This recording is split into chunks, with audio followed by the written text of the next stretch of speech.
melody. Give me ginger. Give me ginger.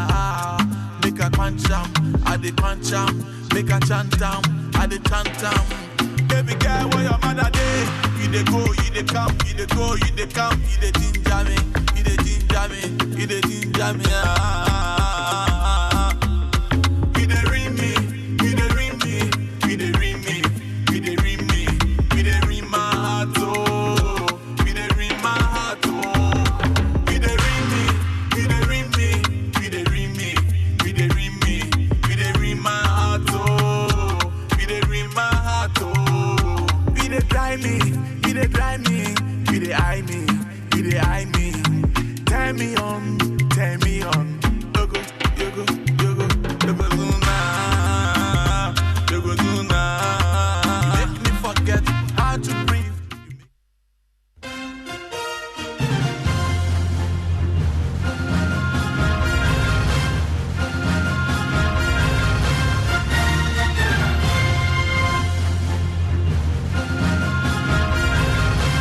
Tonight, Baku Municipal Security Council Chair declares no safe zone in Upper East Regional Town as fresh reports emerge in the last few minutes that the bus carrying trainee nurses has just been attacked following the killing of at least 4 people in the last couple of days. There is no safe zone in Baku.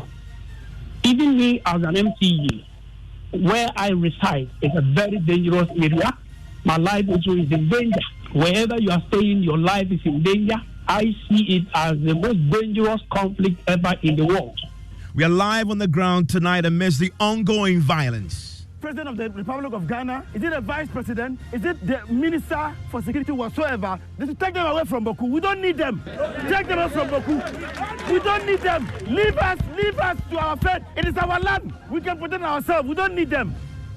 And news just in, exclusive details from the IMF Executive Board meeting as Joy News learns Ghana has just passed a second review, paving the way for the release of $600 million.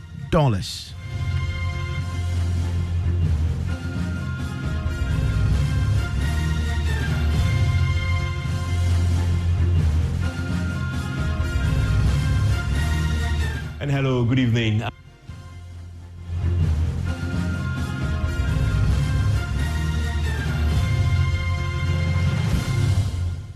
This is Top Story with Evans Mensah. And we'll be taking you to Baku pretty shortly. And Top Story is always brought to you by Vodafone, where in the last few minutes, we're learning a bus carrying trainee nurses has just been attacked following the killing of at least 4 people in the last couple of days. We are on the ground. We'll be speaking to the Baku Municipal Security Council. The chair has declared the area is a no safe zone there currently for anybody.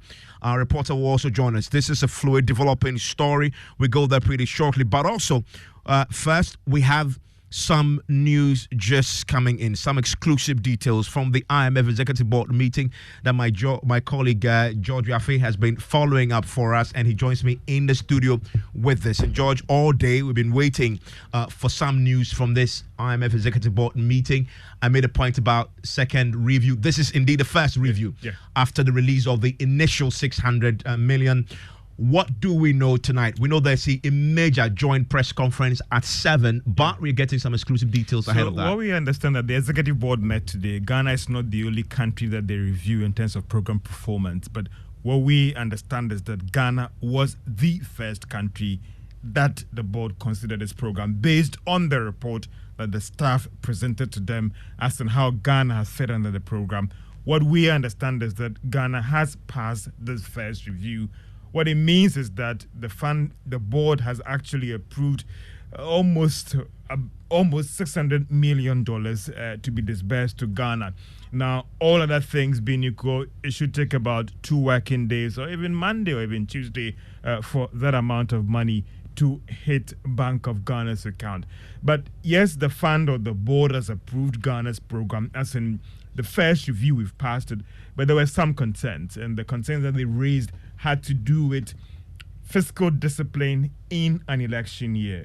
What assurance, what is government doing to ensure that it stays on course, especially in an election year, and ensure that they contain any overrun, because that is the fear that the program could derail if government doesn't stick to what it has agreed under this program, and when even it comes to spending in an election year and expenditure in the 2024 budget. And that is absolutely critical. It's not only the IMF worried about this, the World Bank is worried about this too. In fact, you've been speaking to the World Bank country director, who, of course, we know has left now, and he also makes a similar point. Yeah, he makes an argument that, it's a very important thing, but he also explained in that sound that being an election year, they have a target or a deadline that by June, if we do not make any drawdowns, it appears there will be freeze in spending. And it appears if you deduce meanings into what he was saying, it was more about concern that maybe any fresh funding will end up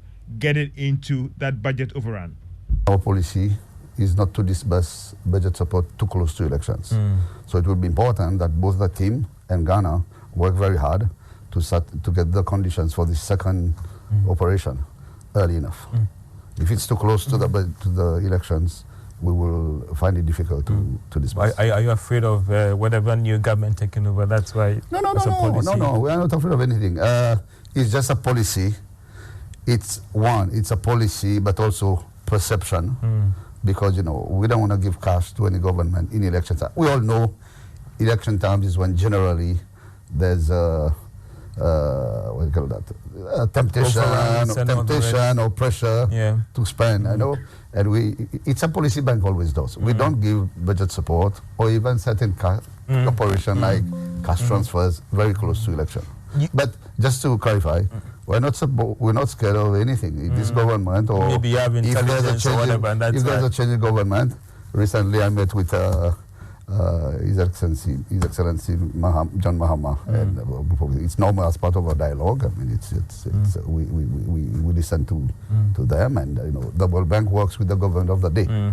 If this government stays, we work with them. If another one comes, we'll sit And that there is the immediate past country director for the World Bank. Pierre Laporte raising concerns about budget overruns and election-related spending. And you heard himself arguing that because of fears that we might end up spending more than what has been approved and all the rest, when it gets to after June, they freeze any spending to the country. And even just cast your mind back to 2016. And in the last quarter to elections from September, that is where the concern came and the taps were opening. So all these development partners are concerned. And Evans, you realize that anytime we've had concerns with our economy, it has to do with post-elections. Yeah, and this is important because as you're just joining us, we're just learning exclusive details from that IMF Executive Board meeting that indicates that they have approved this first review, paving the way for the release of $600 million. The key question is,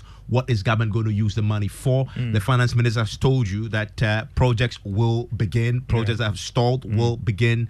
The key concern is it going to be spent for election-related expenditure for the purposes of winning votes? We just heard the immediate past country director of the World Bank say that is a concern for everybody. Now, tonight, we're expecting the finance ministry and the IMF to hold a joint as well press as the Bank briefing. of Ghana, Exactly. We expect at that particular event, they will formalize what we've just been learning, telling us what has happened and what that means for this economy, when the money is expected in the accounts. You are going to be there tonight. There's a lot riding on this because this has delayed. So we want it in account as quickly as possible, and then the impact will begin. But Evans, it's not just about the money coming in, and for the development partners and even the institutional investors out there, how committed is the government Ghana or the country Ghana to fiscal prudence and when it comes to sticking to the targets under the program. And that is why for these donors and for these investors, they are waiting for the staff report on Ghana when they say that Ghana has passed the first review. What are they saying about the economy, government expenditure, revenue, and fiscal operations? And I tell you, that's what we are all waiting for. We all want to read that. The IMF is very transparent in that process, and they will issue a very detailed report on this that will be published. So we'll get to learn that. But we're also expecting to learn a bit more tonight. You were leading this coverage. We have a special coverage for you of this joint IMF Finance Ministry press conference at 7. But we are beginning our conversation ahead of that on television. You want to join George and the team for that, because this is very critical for this economy going forward. George, thank you very much for that. We're going to be joining you on television at 6:30 as we build into 7 and post that announcement and the press conference. You also get to get some analysis and put it in context how that should affect you. That's also going to unlock a few more funds from the World Bank and others. So there is a lot to go through for you tonight. Join us on television for that. I want to quickly return to our developing story in Boko.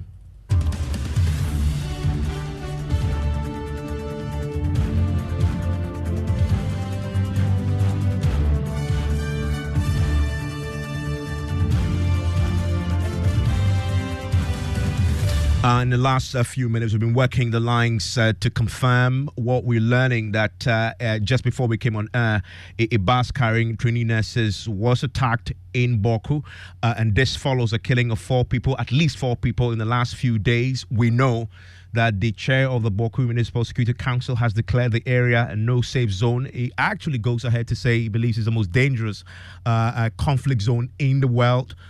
Pretty serious stuff to hear from the chair of the Municipal Security Council. I want to bring in quickly my colleague who's been following this for us, Upper East Regional Correspondent Albert Sorry is on the line with us. Albert, let's quickly get into the details of what we are learning about this attack on the bus carrying trainee nurses. What more do we know? Yes, Evan. So this incident happened less than an hour ago from the information that we have gathered. At the moment, the injured are currently at the Boko Presby Hospital and receiving treatment in intensive care. What we are understanding is that they just went on, they are on vacation and they were leaving the school in a group on a bus towards Bolga when their bus was ambushed by 2 men on a motorbike very close to the barrier at Binduri, and they fired at their bus. We also know that there were about 45 students, trainee nurses in the bus. There's no casualty, but several of them are injured and are receiving treatment in the hospital as we speak. We are just beginning to see the pictures now of the injuries. Some of them very serious injuries, and you've seen them yourselves on this in this particular latest attack that just happened. Albert, stay with me. Thankfully, we can bring in the Boko Municipal Security Council chair, who himself has been under significant pressure. He says he himself doesn't feel safe anymore in that particular community. Amadou Hamza joins us right now. Mr. Hamza, thanks for your time. You're on Top Story. Thank you so much. Have you been briefed about this latest attack? Yes, my security commanders have briefed me about it. Exactly the point you mentioned, Boku Nursing Training College students on vacation, and they were passing through Bolga. They got to a suburb of Boku known as Bazwa, and they were shot by unknown assailants. Indeed, one person is injured in the hand, and so he's responding to treatment. The rest of the students, including the bus, has been escorted by the police to Bolga. That's the latest incident in Boku. And what must have triggered this? I mean, because this is a bus carrying trainee nurses. Why? There's nothing that can trigger anything in Boku. The firing can start at any moment. It is about 24 hours then.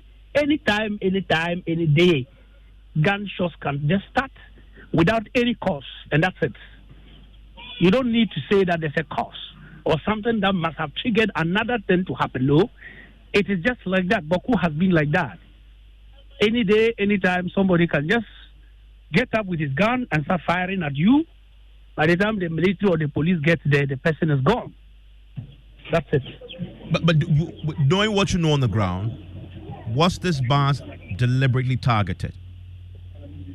I cannot say so, because I am not part of those who actually orchestrated or perpetrated this injustice to the innocent students. But I can tell you that usually is targeted. And there are other occasions where it's not targeted, where there's a bus coming and then they just shot at it. That's all. They're looking for any other bus or any other person moving on the road, and then the person is shot at. That's it. I mean, so with this, I cannot ascertain and to disclose whether or not the bus has been targeted or not. I can't see. I mean, but considering how unsafe Boko is, and you've already been talking about this today, I mean, the roads are not safe. We don't have security, military, police patrolling the highways. There has been that patrols. You know, we have 5 major routes in Boko. One is that from Bolgatanga coming to Boko. It's one of the routes. Then one also leads from Boko Township to Pulmakom, that is Widana, along the Togo barrier. Then the other one goes to Kulugungu, and that is going to Burkina Faso. Then the other one goes to Garu. Then the last one is from Boko Township going to Moglori, which is also a border to Burkina Faso. So all these roads, we have been able to strategically ensure that we have patrols. But the citizenry are so smart to the extent that you cannot have enough security men to be stationed at 100 meters away from the other point. So usually they would look at a point where there's no security and they will attack there. Before you can say, Jack, the people are gone. So, so that has been our challenge. The biggest issue is on the main road, where people feel unsafe. Boko is right from the 40s and then the 30s in Boko. It's been that majority of our citizens are moving to Burkina and Togo to conduct their businesses daily and back to Boko. But as I talk to you, in the last 2-3 years, it's been very difficult, extremely difficult for people to travel to Burkina Faso and then Togo to conduct their businesses. And as we've just been speaking, a bit more is coming in on this latest attack on this bus carrying trainee nurses. And this is a bit of the sounds we're getting from those injured who have currently been admitted in hospital. Arranging them to sit down before you finish that and sit down.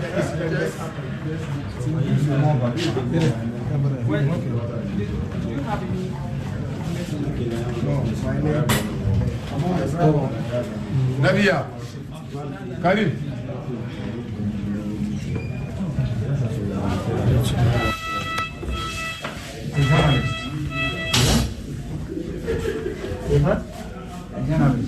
And what you're hearing there sounds of the hospital room where some of the victims have just been rushed in the last hour. They were targeted, possibly, as we've just been listening there to the Boko Municipal Security Council chair who just been speaking to us. They were targeted, possibly, but what we know tonight is that the bus carrying the trainee nurses were fired into. Many of the trainee nurses were left injured. I still have with me Albert Sorry, who's still with me on the line. Albert, this is something that the residents in Boko are very used to, but it appears this is a significant escalation following what has happened over the last few days. The voices you hear in the background, you have been sharing that with us. In terms of the numbers of people affected by this latest attack and how they're faring in the hospitals, have your sources told you anything more? So the information was a bit scanty because this incident, as I said, happened not too long ago. I got several calls, and so I wasn't able to piece all the information together. So at the moment, we do not know the number who are injured. There is one person that we have seen from the visuals that we have, but from what my source is saying, there could be more. The MCE says that the bus has been escorted out of the town, and he is the head of the Municipal Security Council, so that may just be additional information. But initially, the information we got indicated that there were more injuries, only that there is no casualty in terms of a death. Hamza, if you want to tell us if you've been told already the numbers involved in this, how many people were injured and left severely? One person has been reported to me as being injured on the hand. One person. The rest of the passengers, the rest of the students have been carried away. I think just few of them were brought, probably out of panic and out of fear. You could be having some problems, and so they brought some of them to the hospital. But one person has been reported as being injured. I am yet to go there. I'm just in town. I was having a conversation with some few residents. I would be moving to the Privy Hospital if time allows me to see to myself. I'll be making point again to go to the other places where injured, because I wasn't in town. I went for a workshop like I indicated in the morning. There are other persons who were injured prior to my coming. So I need to take time and do all these things. Yeah. But I have to get all these facts from my security commanders, the defense intelligence, the DNI on the ground, the military commander, both the special task force and also the 11 mechanized commanders, and also the special task force for the police and the regular police in town. These are the people that regularly brief me as to the happenings in town. So I need to get fresh-hand information before I go to look at it and ascertain the veracity of the entire thing before I can say something. And thankfully, we can also bring in right now the Member of Parliament for Boku, Mahama Yariga, who's joining us. Mr. Yariga, have you heard already what we've just been talking about that happened in the last hour? The attack on the bus carrying trainee nurses. Has this come to your attention too? Well, I heard it, but I can't confirm the details. But whatever it is something that we must condemn in no uncertain terms. We cannot tolerate such behavior where people just ambush vehicles and attack and shoot at random. That's something that is unacceptable, and we must condemn that and discourage such behavior. And this is happening in the context. Consistently called on the security agencies to devise a mechanism for patrolling those major roads so that people can travel in relative safety.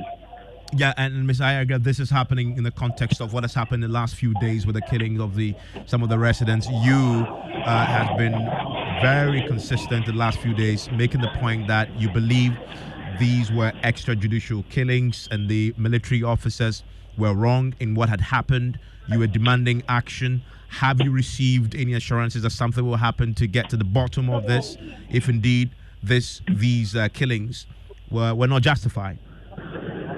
Well, definitely the military will always deny. But this time, like I indicated in my statement, I'm going to demand a full parliamentary inquiry, not just in relation to this incident, but the conduct of the military so far for the entire period that they have been in Boku. I have refrained from that because I appreciate the difficulty of the situation on the ground. And I, more than anybody, appreciate the presence of the military on the ground to help protect all sides in the conflict. And indeed, they have stood up to the occasion many times. But there are instances of excesses, and we need to hold them accountable for those excesses, especially where the excesses are needless. And one such excess is what happened yesterday, where you went into a community, young people were sitting there, you apprehended them. If you suspect that they were keeping any or harboring any weapons, you should have arrested them and then taken them to the police station. But that did not happen. You beat them and then finally shot and killed 3 of them. Today, their mothers were demonstrating in the town, and again, the police were up, the soldiers were up against them, beating them up and then firing gunshots and scaring those women and going to shut down their market. So it is these excesses that I complain about. Otherwise, of course, ordinarily, military will not be in a place unless they are needed. And I must admit that we do need military presence there to help us deal with the conflict situation that we have. But we cannot also tolerate the military now becoming the problem. And that is what I think that the defense minister and the president must pay attention to. And we should discourage a situation where, soldiers just do whatever they want. They go on peacekeeping missions and they get all the accolades for being one of the best armed forces when they go out there for peacekeeping. But they don't treat the people the way that they are treating them in Boku. If they were treating people in the countries that they go to for peacekeeping that are even more violent theaters, the way that they are treating people in Boku, I don't think that the enviable reputation that they have obtained internationally or attained internationally would have been accorded them. So why do you treat, others elsewhere with that level of dignity and respect, and yet when you come back home, you treat your own citizens the way that they are treating people in Boku? I mean, today we've heard from the municipal chief executive who is with us. Amadou Hamza, you made this declaration, giving us a good sense of the security situation on the ground there.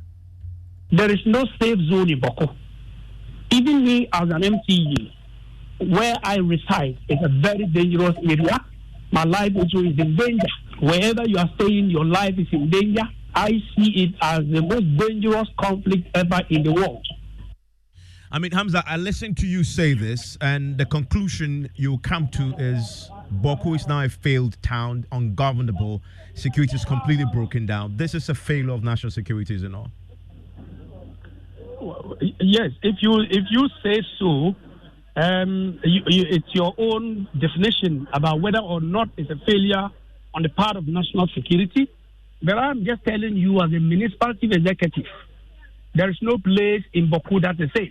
Yeah, except that you're also the chair of the Security Council there in the municipality. You yourself unsafe. You declare absolutely. it as and a most unsafe. So we will do our bit as far as the security situation is concerned in Boku. I mean, the security has lost control, is it? I mean, listening to you, you've lost control. No. I don't have to go that tangent. Security has not lost control over the situation in Boku. The numbers, the population, as against the numbers, is one of the causes. I must say so. The military will have its stand that maybe if you bring 10 military men, it's enough for Boko. But I stand to differ because I'm a civilian, even though I'm asked to chair the council. But I know that today, if you decide to augment the number of security in town, I think it will go a long way to help us in Boku. Yeah, I mean, you on the ground. We have called on that. We've done it. Yeah, on the numbers to be increased. Yet, you should also know that the national security is also constrained in terms of finances, in terms of resources. If I tell you, if you go underground to find out how much has been spent to take care of Boku, I bet you'll have a different opinion about it. So it's about resources also. It's not just a wholesale that national security has failed. Yeah, but I disagree with that entirely. But it is also about, yes. You've just indicated that you've asked for more men. Currently, how many men do you have on the ground, police and military? I cannot tell you. I cannot tell you exactly the men. Listen to me.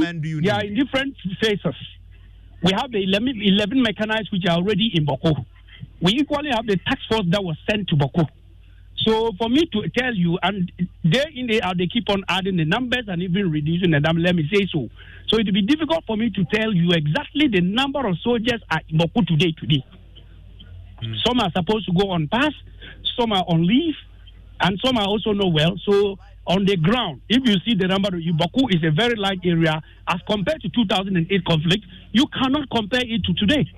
But you've just declared it. I mean, to hear you say and declare Boku as the most dangerous place to live in the world, and that's I must say so. Yeah, but I must say so, and I'll continue to re-emphasize the point that Boku is the most dangerous place to live in the world. That, in a nutshell, encapsulates the problem with Boku, as we've just been talking about there. I want to bring in the Reverend Dr. Enes Edujemfu, who is the chairman of the National Peace Council, joins us. Doc, thanks for your time here on Top Story. You just listened to the municipal chief executive of Boku, who is the chair of the Municipal Security Council, declared the place as the most dangerous place to live in the world. You have been trying. There's been a security solution to this problem. The military has actually been on the ground. There's a military solution to that has been propagated over the years and pursued. There's been a political intervention. You have been trying to negotiate peace.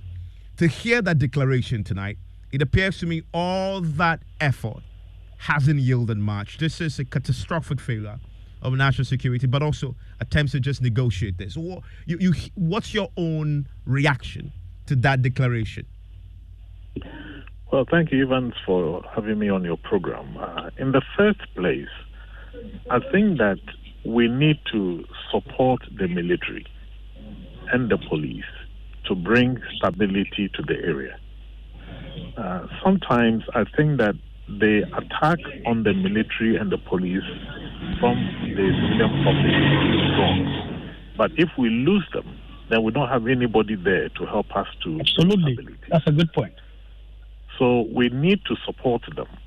Now, generally, because of the number of ammunition that are there, for instance, if a police or soldier meets somebody who is holding a gun, and some of the guns we have in that area are much more sophisticated than what the police and the military have. And you find somebody holding, for instance, 50 cartridges. Immediately, the police and the military will react because they are looking at their own safety. These are critical issues for us to reflect on and determine how do we help them to bring stability to the area where they also have some confidence to deal with the issues. I think these are very critical issues for us as a country to deal with. Because once we begin to bash them, then we are pushing them backwards. It will look like, well, if the public cannot support us, what else can we do? Let's sit back and look at them and let them do whatever they want to do. But I think the situation is becoming much more difficult. But on our part, we have not given up. The Otunfo committee is actively working. The inter-ethnic committee is also working. And we hope that, giving us a little bit more time, there might be some way in resolving the problem that we do have on hand now. I'm grateful, sir. That's the Reverend Dr. Ernest Edujemfi, the chairman of the National Peace Council. If you're just joining us tonight, two developing stories for you. One, obviously, is the violence in Boku, where just before we came on, bus carrying training nurses was attacked and has left several people currently injured. As we had, one person is on admission. But we've seen a video of at least two people in the hospital receiving treatment. The bus has now been escorted, but this is just a continuation of an escalation, significant escalation in the violence that re-erupted over the last few days, leading to the killing of at least 4 people there. Also, if you just join us on Top Story, we brought you that exclusive detail from that IMF Executive Board meeting that had been just finished a short 2 hours ago, with the outcome that Ghana has passed that first review, paving the way for the release of the $600 million. We have a special coverage of a joint press conference for you on the Joy News channel starting from 6:30. You want to join George Yaffe, Kojo Brace, and the team to look and also listen to the IMF, but also bring some analysis to that particular developing story tonight from the IMF Executive Board meeting. You want to join us on television for that. Ghana Connect is coming up in a minute. You don't want to miss the conversation. We are live in the Black Stars camp. We want you to join the conversation about our national team. We drew yesterday.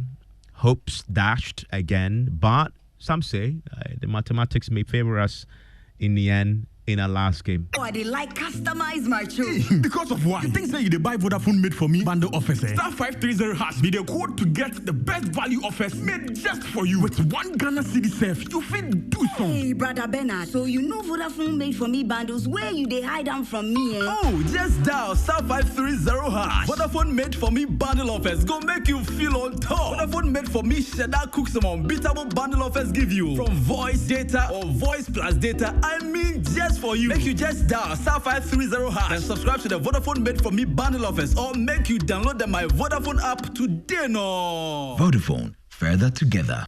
Hey, Opeyin, what is this I'm hearing about some economic census? Yes, the Ghana Statistical Service is conducting a nationwide census of all businesses called the Integrated Business Establishment Survey, popularly known as IBIS. A census of businesses? What is that for? Well, for businesses to grow, they will need data on all business activities for decision making to enhance their profitability. Hey, so So does it mean my top bar is part of this exercise? Of course it is. All businesses, whether for profits or non-profits, are included. Okay, but won't my personal information be disclosed? Not at all. Data collected will be kept confidential and used solely for statistical purposes, so your individual information is well protected. Really? So when is it starting and how can I help? This exercise will begin in January 2024. Help by giving the right information to the field staff who will be visiting